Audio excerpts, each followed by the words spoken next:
रुला देने वाले वाक़े का पता चला कि एक बाप ने अपनी बेटी को आमिल के हवाले किया इलाज के लिए, और वो आमिल एक हफ्ते तक उसके साथ जिना करता रहा। क्या हो गया है तुम लोगों को? मैं कौन से अल्फाज में तुम्हें डांटूं? शायद तुम हजरत उमर की पिटाई के मुस्तहिक हो। तुम्हें समझाने से समझ में नहीं आ रहा है। तुम क्या तमाशा तुमने आमिलों का लगा रखा है। 99.9% आमिल कज़्ज़ाब हैं, दज्जाल हैं, खबीस हैं, शैतान हैं, झूठे हैं, जाहिल हैं, हरामखोर हैं। तुमने आमिलों का धंधा चला रखा है। जरा सा कुछ हुआ और आमिल के पास ले गए, और आमिल ने कहा कि लड़की पर तो बड़ा खतरनाक आसेब है, आपको इसे मेरे पास छोड़ना पड़ेगा। आप शाम को छोड़ दीजिए, कल सुबह ले जाइए, एक हफ्ते तक आपको लाना पड़ेगा।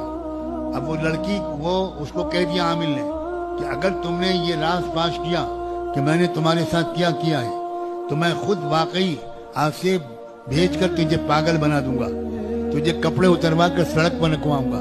अब वो लड़की एक हफ्ते तक जिना करती रही।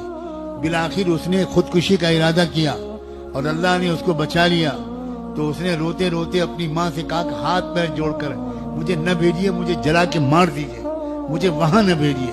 16-17 साल की लड़की एक हफ्ते तक उसके साथ जिना कर रहा है, ये खबीस जो आमिल बना हुआ है। मुसलमानों, तुम्हें क्या हो गया है? क्या तुमसे बढ़कर बेवकूफ कौम इस आसमान के नीचे कोई है? खरे खोटे की कोई पहचान ही नहीं रही तुम्हारे अंदर।